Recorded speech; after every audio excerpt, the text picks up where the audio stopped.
मुंबईमध्ये bike taxi सेवेला रिक्षा संघटनांनी विरोध दर्शवलाय। बाईक टॅक्सीमुळे आमची उपजीविका धोक्यात असल्याचं रिक्षा संघटनांनी म्हटलंय। त्यामुळे संघटना ही आक्रमक सुद्धा झाल्याचं पाहायला मिळतंय।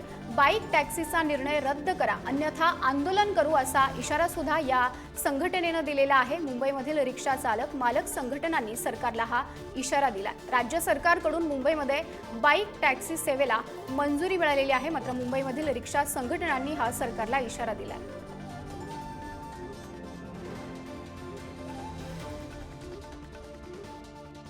या संदर्भात अधिकची माहिती जाणून घेण्यासाठी आपल्या सोबत जोडले गेलेले आहेत प्रतिनिधी धनंजय दळवी। मुंबईमध्ये बाईक टॅक्सी सेवेला रिक्षा संघटनांनी विरोध दर्शवलेला आहे। धनंजय, नेमकी या रिक्षा संघटनांची काय मागणी आहे? माधुरी, आपण जर पाहिलं तर राज्य सरकार नव्याने जी बाईक टॅक्सी योजना आहे तिला मंजुरी दिल्यानंतर ऑटो रिक्षा संघटनांनी या संपूर्ण योजनेला विरोध केलेला आहे।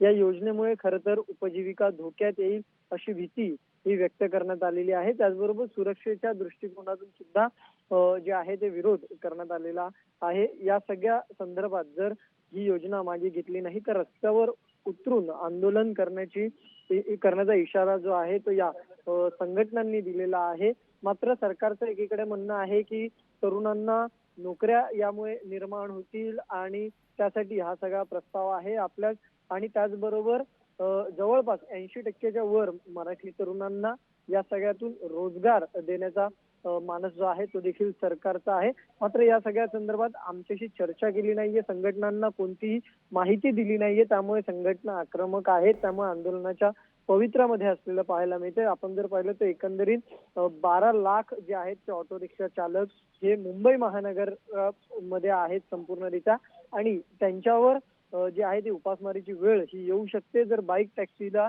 सुरुवात झाली तर। त्यामुळे या सगळ्या ऑटो रिक्षा टॅक्सी संघटनांनी या योजनेला विरोध केलेला पाहायला मिळते। मात्र परिवहन मंत्र्यांचं असं देखील म्हणणं आहे की यामुळे रोजगार वाढतील, तरुणांना नव्याने संधी मिळेल, कॉलेज करताना शिक्षण करताना या योजनेचा फायदा जो आहे तो नक्कीच धनंजय, तुम्ही दिलेल्या सगळ्या माहितीसाठी धन्यवाद।